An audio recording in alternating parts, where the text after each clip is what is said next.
Salut à tous, c'est reparti pour la suite de notre cours sur Angular. Dans les dernières vidéos, on a vu comment créer des propriétés dans nos composants, nous avons vu les inputs ainsi que les outputs, et maintenant on va voir comment créer des propriétés qui dépendent du contenu d'autres propriétés de notre composant. Donc dans cette vidéo, on va voir le lifecycle hook onChanges, qui nous permettra de détecter les changements dans nos inputs. Nous parlerons des différentes stratégies de détection de changements qui existent en Angular. Nous comparons la stratégie par défaut avec la stratégie onPush. Ensuite, nous expliquerons ce que sont les signaux et nous parlerons de l'avenir de la détection de changements. À la fin de ce tuto, on aura le résultat suivant, une carte à jouer avec un bouton qui nous permettra de changer le contenu de la carte en un clic. Pour rappel, cette série de vidéos s'inscrit dans une longue lignée de vidéos dont le fil rouge est la création d'une application de visualisation et de gestion de cartes à collectionner, de type Pokémon, Magic, Yu-Gi-Oh! Ou autre. Et ces tutos sont également présents sur mon blog en version écrite, où vous retrouverez toutes les explications avec les lignes de code et les liens que vous pouvez directement recopier si nécessaire. Je m'appelle Sergio, entrepreneur et développeur depuis plus de 10 ans, et vous êtes sur la chaîne Simple Tech, la chaîne dédiée aux passionnés de développement et de technologie. Et maintenant, place au code. Commençons par jeter un petit coup d'œil au projet tel que nous l'avons laissé lors de la dernière vidéo, et modifions-le de sorte à avoir une carte à jouer à l'écran et un bouton qui nous permettra de changer la carte à afficher. Pour commencer, ouvrons notre playing card, donc playing card component.ts. Et ici, notre input, on va le garder, mais on va le transformer en input standard. Donc on va faire un nat input. Et on va enlever toute la partie signal ici. On va donc lui assigner simplement le monstre directement. Voilà. Parce que pour commencer, je ne veux pas qu'on parle de signaux, mais qu'on commence tout de suite avec un input traditionnel. On verra après comment utiliser les signaux à la place. Et là, bien entendu, notre HTML n'est pas correct. Donc on ouvre playing card component.html et on enlève les parenthèses à chaque fois à la variable monster. Donc ce que je vais faire, c'est que je vais faire un replace all monster avec parenthèse. On le remplace par monster sans parenthèse. Maintenant, on ouvre notre fichier appcomponent.html. Et là, on va enlever tout ce code. Et on va le remplacer par un bouton. Donc ça, ce sera le bouton qui nous permettra de switcher d'un monstre à un autre. Donc on va lui donner le texte toggle monster. Et le bouton va réagir à un clic. Donc clic est égal à... Et là, il y aura une fonction qu'on va implémenter plus tard. Donc toggle monster. En dessous, on va avoir un div qui va contenir notre carte à jouer et qui va avoir l'identifiant card list. À l'intérieur, comme je le disais, il y aura notre app playing card et on va assigner un monstre.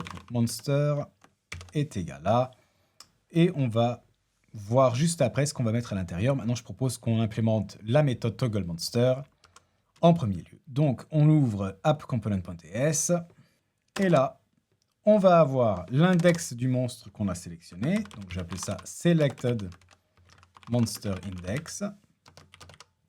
Et qui va être égal à 0 par défaut. Toggle monster va ensuite prendre une liste de monstres. Donc là, on a juste la variable monster 1. En fait, on n'en a pas besoin. Ce qu'il me faut, c'est une liste de monstres. Donc on va appeler notre variable monsters. Et elle sera de type monster array, donc un tableau de monstres. Bien entendu, là, notre code réclame. On aura un premier monstre, monster 1. On enlève le 10. On n'oublie pas d'ajouter ce monstre à notre array, donc monsters, 10.monsters.push monster 1. Et on va rajouter un deuxième monstre. Donc je vais recopier simplement tout ça. Monster 2. On va lui donner le nom car. Les HP, on va lui donner les HP à 60. Ce sera le numéro 3. Car. Et pour l'instant, on va laisser ça comme ça. Bien entendu, n'oublions pas d'initialiser nos monsters à un tableau vide. Donc ici, on fait un 10.monsters est égal à notre tableau vide. Et le toggle va faire 10.selectedMonsterIndex va être égal à l'ancien index, donc 10.monsterSelectedMonsterIndex plus 1. Et bien entendu, on veut que ce soit un numéro entre 0 et la longueur moins 1 de notre tableau. Donc, on va faire un modulo 10.monsters.length Maintenant qu'on a notre tableau et la position de l'élément qu'on doit afficher, adaptons notre HTML. Donc le monster sera égal à monsters à l'index selected monster index. Voilà. Et là, vous voyez que si j'appuie sur le bouton toggle monster, on a bien le nom qui change ainsi que le numéro. Ah, mais attention, je vois qu'on a là le nom par défaut et non pas le nom qu'on voulait lui assigner. Et bien entendu, j'ai fait une erreur parce qu'avec mon copy-paste, j'avais oublié de changer ici monster 1 en monster 2. Et voilà, maintenant, tout fonctionne comme prévu. Maintenant, en plus des données textuelles de la carte, j'aimerais qu'on modifie également l'image et le type de la carte. Puis, dépendant de ce type, il faudra que la carte change de couleur et que l'icône indiquant le type du monstre reflète aussi ce changement. Pour cela, on va créer un nouveau dossier qu'on va appeler utils, donc là, dans notre dossier app, utils, et à l'intérieur, je vais créer un fichier que je vais appeler monster.utils.ts. Là, on va créer un enum, donc export enum, qui va contenir les différents types de monstres, donc monster type, et nous, on aura les types plant, qui va être égal à plant, electric, fire et water. Ensuite, on veut aussi stocker quelques propriétés de ces différents types, donc les images associées ainsi que la couleur. Et pour cela, je vais créer une interface qu'on pourra utiliser qui va contenir ces propriétés. Je vais l'appeler export interface i pour interface monster properties. Et là, on aura une image, donc image URL, qui sera de type string. Et on aura aussi une couleur, donc color, également de type string. Maintenant, on va pouvoir créer un dictionnaire qui va mapper le type du monstre vers ses propriétés. Donc là, on va faire un export const, donc une constante, monster type properties, qui va être du type, donc la clé qui va être un string, et on y stockera les monster properties. Est égal à monster type.plant, double point, et là on a notre image URL qui va être égal à, ici de mon côté j'ai déjà des images, donc assets/img, et j'ai une image qui a le même nom que le type, donc plant.png, et ensuite color, et là je vais lui donner la couleur RGBA 135, 255, 124. Bien sûr, vous pouvez utiliser n'importe quelle couleur que vous souhaitez. Je vais faire maintenant la même chose pour les autres trois types. Et donc, le deuxième, c'est l'électrique. L'image s'appelle aussi electric.png. On va changer la couleur. Ensuite, on a fire. Là aussi, fire.png. On modifie également la couleur. Et pour finir, water. Water.png. Et on change également la couleur. Et voilà, maintenant nous avons un dictionnaire qui va mapper chaque type de monstre à son icône et à sa couleur.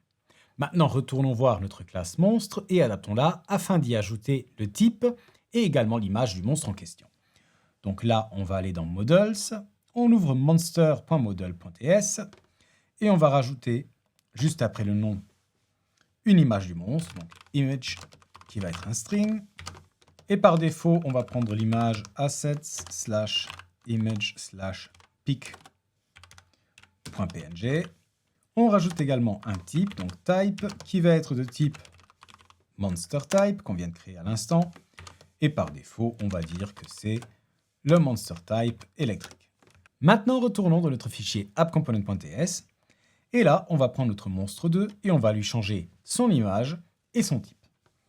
Donc, monster2.image est égal à, et là on va utiliser l'image assets/img/car.png et on va lui donner le type monster2.type est égal à monstertype.water. Maintenant, ouvrons encore notre fichier playingcardcomponent.ts et là on va lui rajouter deux propriétés. Une qui va contenir l'icône à afficher pour le monstre en question, et l'autre qui va contenir la couleur d'arrière-plan à utiliser. Donc, monster type icon, qui va être un string, Et par défaut, on va lui ajouter aussi le asset/image/pic.png, donc l'image qui est affichée pour l'instant à l'écran. Et on va aussi avoir une propriété background color. Et là, pareil, pour l'instant, on va garder le jaune par défaut. Et là, adaptons encore notre fichier HTML avec ces nouvelles variables et aussi avec la nouvelle image du monstre qui maintenant peut être passée à l'objet monstre. Donc, on ouvre playingcardComponent.html et on commence tout en haut par l'energy icon. Donc là, ce ne sera plus un source est égal à. À la place, on va lui passer en input la nouvelle propriété qu'on vient de créer et qui s'appelle monsterTypeIcon. Pour l'image, on va faire pareil, mais on va lui passer cette fois-ci monster.image. Monster.image. Et pour la couleur d'arrière-plan, on va lui passer en input, donc input à style.backgroundColor. Ici, on lui passe notre background color. Bon là, comme vous le voyez, j'ai pris la mauvaise image pour l'énergie, donc on retourne dans Playing Card Component. Ce n'est pas l'image PIC, mais l'image électrique que je veux utiliser par défaut. Voilà. Et si vous essayez de faire un petit toggle maintenant, vous verrez que l'image change déjà, mais bien entendu, l'arrière-plan ainsi que l'image de l'énergie ne sont pas adaptés ici et donc ne peuvent pas changer tout simplement. Avant de vous montrer une solution potentielle pour faire en sorte que Background Color et Monster Type Icon soient automatiquement recalculés à chaque fois qu'on change de monstre, ce que je propose, c'est de vous montrer des idées qu'on aurait pu avoir, mais qui ne marchent pas. Donc, retournons voir notre Playing Card Component, et là, l'une des premières choses qu'on aurait pu vouloir essayer, ce serait d'avoir un constructeur qui fasse la chose suivante, 10.monsterType icon est égal à monsterTypeProperties. On passe entre crochets le 10.monster.type. Et là, on prendra donc l'image URL. On fait la même chose pour 10.backgroundColor est égal à monsterTypeProperties. On lui repasse le 10.monster.type en paramètre et cette fois-ci, on prend l'attribut color. Bon, maintenant, vous vous en doutez peut-être, mais si j'appuie sur Toggle Monster, on voit que rien ne change. Parce qu'effectivement, le constructeur est exécuté qu'une seule fois quand le composant est créé. Maintenant, vous vous dites peut-être, oui, mais c'est déjà pas mal, parce que si j'avais en tant que premier monstre un monstre de type Water, on aurait déjà l'icône en bleu et le background en bleu également. Et bien, essayons ça, comme ça vous verrez le résultat par vous-même. Donc là, je vais changer l'index par défaut à 1, et donc on aura notre monstre car qui s'affiche, mais comme vous le voyez, l'icône est toujours restée celle de l'éclair, et on a toujours le background en jaune. Donc, qu'est-ce qui se passe? Eh bien, le constructeur est exécuté avant que la variable inputMonster soit initialisée. Maintenant, si on veut exécuter un morceau de code juste après que notre composant soit proprement initialisé, il existe un lifecycle hook qu'on peut implémenter, donc implements, et ce lifecycle hook s'appelle onInit. Et là, il faut qu'on implémente une fonction qui s'appelle ngOnInit, et on va simplement recopier ce qu'on avait dans le constructeur, mais dans notre ngOnInit. J'enlève le constructeur car on n'en a plus besoin, on sauvegarde. Et voilà, donc cette fois-ci, on a bien notre carte en bleu avec l'icône Water. Qu'est-ce qui se passe si on appuie sur Toggle Monster? On a bien à nouveau notre monstre PIC qui est affiché, mais c'est un monstre électrique, donc la carte aurait dû être jaune avec une icône d'éclair. Maintenant, essayons de comprendre ce qui s'est passé. Donc, on a notre ngOnInit, et ngOnInit va exécuter notre code quand notre composant sera initialisé, et non pas à chaque fois que notre input change. Car là, on n'a qu'une seule carte qui est initialisée une fois, et ensuite, on change l'input, mais rien d'autre. Le composant lui-même reste le même. Donc, ce n'est pas le bon lifecycle hook. En revanche, on en a un autre qui s'appelle onChanges, et qui justement va être lancé à chaque fois qu'un input change. Et là, on doit implémenter la fonction ngOnChanges, qui prend un paramètre qui est le paramètre changes. Et là, qu'est-ce que cette variable contient? Elle contient un dictionnaire avec en tant que clé le nom de chacun des inputs qui a changé. Donc là, si on veut vérifier que notre input monster a changé, on fait un if changes entre crochets monster. Donc si jamais cette clé existe, eh bien nous aurons accès à deux valeurs. Nous avons accès à la valeur previous value, qui va être la valeur que la carte avait avant le changement, et la valeur current value qui va contenir donc la valeur actuelle. Ici, comme on ne s'intéresse qu'au type, ce que je propose, c'est qu'on vérifie que la valeur du type de la carte a bien changé entre la carte précédente et la carte actuelle. Car si le type du deuxième monstre est exactement le même, on n'a pas besoin de recalculer le background color et le monster type icon. Donc pour ça, on fait un changes monster.previousValue.type différent de changes monster.currentValue.type. Et si les types sont différents, on va faire ce qu'on faisait dans notre ng en init. Donc on va recopier ces deux lignes. On sauvegarde, on enlève le ng en init car on n'en a plus besoin. Et là, à notre grande surprise, la carte est jaune. Mais pourquoi? Eh bien, très simplement parce que ici, on regarde si la previous value est différente de la current value.type. Mais il ne faut pas oublier qu'à la première exécution, il n'y a pas de previous value car on n'avait pas encore assigné la carte. Et donc, cette valeur peut potentiellement être nulle. Pour régler le problème, il suffit de mettre un point d'interrogation ici. On relance et là, vous voyez que tout fonctionne comme on le voulait. Avant d'expliquer comment faire la même chose avec des signaux, j'aimerais qu'on parle de la détection de changement en Angular. Par quel miracle Angular sait-il qu'il faut adapter notre carte quand on clique sur le bouton Toggle Monster? Aujourd'hui, Angular utilise une librairie qui s'appelle Zone.js et qui va se charger de détecter les changements. À chaque fois que l'utilisateur interagit avec l'application Angular via des inputs, des boutons ou autres, ou alors quand des résultats d'appel asynchrones sont reçus, par exemple des résultats d'un appel API, Zone.js va intercepter ces événements et va en informer Angular. À ce stade, dans la stratégie par défaut, Angular va partir du principe que tout événement notifié par Zone.js peut avoir un impact sur n'importe quel composant affiché à l'écran. Et Angular va donc vérifier pour chaque composant s'il doit le mettre à jour ou non. Pour cela, Angular va commencer par le composant root et va ensuite parcourir un par un chaque composant de l'arbre de composants. Et c'est pour cela que lorsqu'on clique sur notre bouton Toggle Monster, qui a priori est indépendant de notre carte, Angular vérifie tout de même le composant lié à notre carte et applique immédiatement le changement à l'écran. D'un côté, ce comportement est super, étant donné que nous pouvons modifier nos valeurs n'importe où dans notre code, tout en étant sûr que chaque composant qui en dépend soit bien mis à jour. En revanche, au niveau des performances, on pourrait faire mieux, car on vérifie tous les composants à chaque modification, même pour des composants qui n'ont rien à voir avec le changement en question. Et justement, Angular propose une autre stratégie de détection de changement qui permet d'améliorer ce comportement de détection et qui va s'appeler la stratégie onPush. onPush, qui doit être activé explicitement pour chaque composant où vous souhaitez l'utiliser, et permet d'indiquer à Angular que le composant ne souhaite pas être mis à jour, sauf si celui-ci est marqué pour validation. Ce marquage est uniquement fait sous certaines conditions qui sont les suivantes. La valeur d'un input du composant a changé, et attention, ici Angular va comparer les valeurs par référence. Un événement a eu lieu à l'intérieur du composant, comme par exemple un clic ou autre. Un pipe async a reçu une nouvelle valeur. Si vous ne savez pas encore ce que c'est qu'un pipe async, ne vous en faites pas, on en parlera en temps voulu. Ou alors, le composant a été marqué manuellement pour vérification. Il est important de noter que les cas suivants ne marquent pas le composant pour validation. Donc, par exemple, les set intervalles et set timeout ne vont pas marquer le composant afin qu'il soit à nouveau validé. Et les valeurs émises par des promises ou des observables non plus ne vont pas relancer cette validation.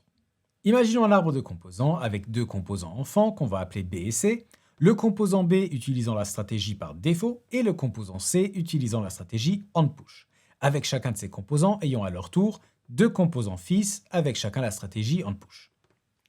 Si un événement arrive dans le composant avec la stratégie par défaut et que cet événement n'impacte aucun autre composant, il n'y aura que le composant root et le composant avec la stratégie par défaut qui seront vérifiés lors du cycle de détection de changement et tous les autres composants avec la stratégie onPush seront ignorés. Maintenant, considérons qu'un événement click est effectué sur le composant C et que cet événement change un input de l'un des composants fils de C. Dans ce cas, lors du prochain cycle de détection de changement, le composant root sera vérifié, le composant B qui est en mode stratégie par défaut sera lui aussi vérifié, même si rien n'a changé pour le composant B. Ensuite, le composant C qui est marqué pour validation sera bien entendu vérifié, ainsi que son composant fils car son input a changé et donc il a aussi été marqué pour vérification. Tous les autres composants sont ignorés car ils n'ont pas été marqués pour validation. Pour le moment, je ne vais pas entrer dans les détails de la stratégie on-push car quand on débute, on peut très vite se retrouver dans des situations où notre composant ne se rafraîchit plus sans qu'on ne comprenne vraiment pourquoi. Mais je voulais tout de même vous en parler ici afin de mieux vous expliquer où les signaux entrent en jeu et à quoi ils servent, respectivement à quoi ils peuvent servir dans le futur. Avant de vous expliquer tout ça, je me permets une petite pause. On vient d'atteindre 7000 abonnés. C'est complètement fou d'arriver à toucher autant de gens à mon échelle et je vous remercie pour votre confiance. Et comme d'habitude, si vous voulez continuer à me soutenir, n'oubliez pas de me lâcher un gros pouce bleu et dites-moi en commentaire si mes explications sur la détection de changement en Angular ont été claires ou si vous avez encore des questions. Bon, maintenant, passons aux signaux. Je vais d'abord vous expliquer les différents types de signaux qui ont été introduits par Angular depuis la version 16, et puis je vous expliquerai les implications futures sur la détection de changement. Angular 16 a introduit les signaux sous forme de 3 nouvelles primitives, la première primitive étant la primitive signal, qui peut être considérée comme un wrapper autour d'une variable, qui peut être écrite et lue, mais qui, en plus de cela, notifie Angular quand sa valeur change. Ensuite, nous avons la primitive computed, qui est un type de signal auquel on ne peut pas assigner de valeur, mais qui va calculer sa valeur en utilisant la valeur d'un ou plusieurs autres signaux. Ce champ, computed, a la particularité qu'il est notifié par Angular quand l'un des signaux qui est utilisé est modifié, et peut donc se mettre à jour automatiquement à chaque fois que la valeur des signaux change.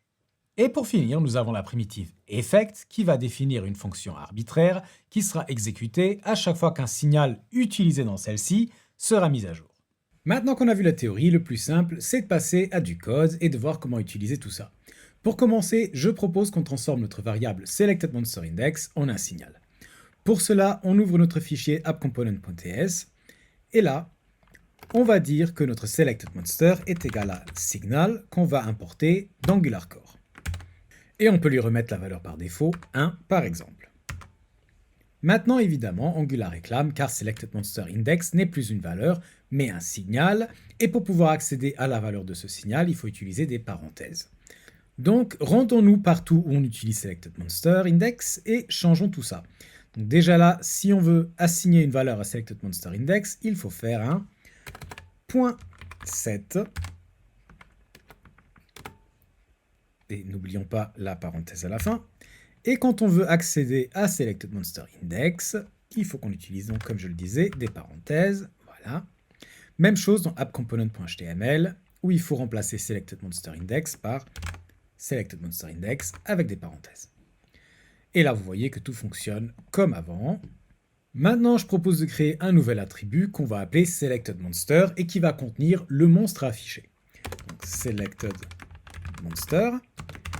Et cet attribut va être un signal computed, donc computed qu'on importe également d'AngularCore. Et là, on va voir donc une fonction.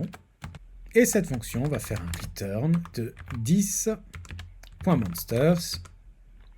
Et entre crochets, on va utiliser 10.selectedMonsterIndex avec les parenthèses. Maintenant, dans notre HTML, on va pouvoir remplacer monsters avec le selectedIndex par la variable qu'on vient de créer, donc selectedMonster, avec des parenthèses car c'est un signal. Et bien entendu, notre code fonctionne encore. Pour finir, j'aimerais aussi qu'on utilise la dernière primitive qui est la primitive effect. Pour cela, dans notre constructeur, on va taper effect qu'on importe d'AngularCore. Et effect va aussi prendre une fonction en paramètre. Et dans cette fonction, on va simplement faire un console.log de notre monstre, donc 10.selectedMonster avec les parenthèses. Et maintenant, si on ouvre notre console, on voit qu'on a bien un console log qui affiche le monstre sélectionné. Et si on change de monstre, automatiquement, cet effet va être exécuté et on aura un nouveau console log avec le nouveau monstre. C'est déjà un bon début, mais on peut aller encore plus loin avec les signaux. Ouvrons donc notre fichier playingcardcomponent.ts et là, on va commencer par modifier notre input afin d'y utiliser un signal input. Donc, playingcardcomponent.ts. Ici, on change ce @inputMonster en un monster est égal à input Entre parenthèses, on lui passe la valeur par défaut. Bien sûr, maintenant, on doit à nouveau adapter notre HTML pour utiliser des parenthèses à chaque fois qu'on utilise le signal monster. Donc là, je vais faire aussi un replace de monster point en monster parenthèse point. Voilà. Ici aussi, 10.monster, on fait appel à la valeur. Et maintenant, j'aimerais que monsterTypeIcon et backgroundIcon soient des valeurs computed basées sur ce signal input. Donc on va faire un monsterTypeIcon est égal à computed. Et là, on aura donc notre fonction qui va retourner monsterTypeProperties 10.monster.type .imageURL. On fait la même chose pour background color. Background color est égal à computed. Et cette fois-ci, on va retourner monsterTypeProperties 10.monsterType.color. On n'a plus besoin de notre ngOnChanges. Et on peut aussi enlever le implement. On sauvegarde. On doit encore adapter notre playingCardComponent.html. Donc ici, background color doit maintenant utiliser des parenthèses. Même chose pour notre monsterTypeIcon. Et si on regarde une nouvelle fois dans notre navigateur, on voit que le tout fonctionne comme avant, mais cette fois-ci avec moins de code et basé sur les signaux. Maintenant, vous vous demandez peut-être quel est le rapport entre les signaux et la détection de changement. Et aujourd'hui, la réponse est aucun rapport. Car effectivement, à l'heure actuelle, Angular utilise encore Zone.js et la détection de changement par défaut, ou onPush, tel qu'on vient de le voir il y a quelques instants. Mais l'intérêt des signaux est qu'à terme, Angular veut se débarrasser de Zone.js et utiliser les signaux afin de déterminer quels changements ont un impact sur quels composants. Et donc, si on revient sur notre exemple précédent, si un événement click modifie un signal qui est utilisé en tant que signal input d'un composant enfant, alors Angular sera capable de lancer la détection de changement uniquement sur ces deux composants, de manière ciblée, sans traverser l'arbre de composants de haut en bas. Et là, on aura un gain significatif de performance. Et voilà pour les explications des signaux, et donc on a fait le tour de ce que je voulais vous montrer. Maintenant, les connaisseurs parmi vous se demandent sûrement pourquoi je n'ai pas parlé de RxJS, et bien entendu, on en parlera. Mais pas pour l'instant, car avant de passer à RxJS, il y a encore plein d'autres sujets de base que je veux aborder. Mais patience, on y viendra. En attendant, si vous ne voulez pas rater les prochaines vidéos, n'oubliez pas de vous abonner et d'activer la cloche, et moi je vous dis à très bientôt. Ciao!